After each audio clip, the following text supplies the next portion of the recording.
Argentina's new secretary for the Falkland Islands, Guillermo Carmona, has reiterated that the question of the Malvinas is a priority in Argentine foreign policy and a central issue in how Argentina conducts diplomatic relations with the UK. Mr. Carmona, taking up the position of Secretary for the Malvinas, Antarctica and the South Atlantic, said to Argentine news agency Telem, Argentina maintains diplomatic relations with the United Kingdom, but with the Malvinas question as a central and priority issue and, for that reason, its objective is the reopening of negotiations for its sovereignty. He continued, the issue of sovereignty must always be on the table for Argentina to be constantly open to dialogue. This dialogue, he added, has the support of the United Nations, both of the General Assembly and of the Decolonization Committee and the Fourth Committee, with different calls for the United Kingdom and the Argentine Republic to establish dialogue and to resume negotiations on the sovereignty issue.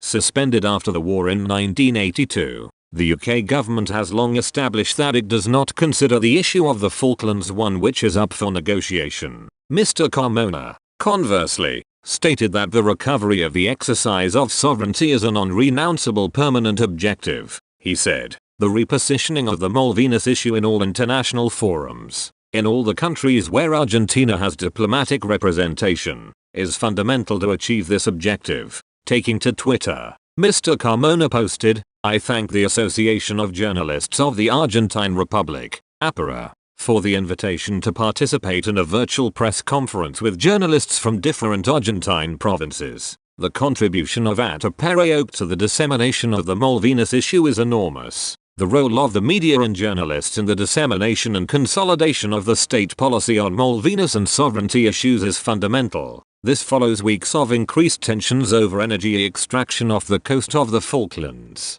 In 2013, a referendum was held in the Falkland Islands, asking residents whether or not they supported the continuation of the islands as an overseas territory of the United Kingdom. This followed renewed calls on the part of Argentina to advance negotiations on the island's sovereignty, with a high voter turnout of 92%. 99.8% of Falkland Islanders voted to remain a British overseas territory. Just 3 votes were cast in opposition to this status. The Falklands War, which was fought in 1982, left 650 Argentines and 253 Britons dead. On Tuesday, Richard Hislop, Falkland Islands representative, joined Commons Speaker Sir Lindsay Hoyle in commemorating those who fought in the Falklands War during a week of events leading up to Remembrance Day. Mr. Hislop planted a tree in the constituency garden of Remembrance on behalf of the Falklands in London. Sir Lindsay commented that the garden would be a fitting reminder of the sacrifices made by constituents from all UK constituencies,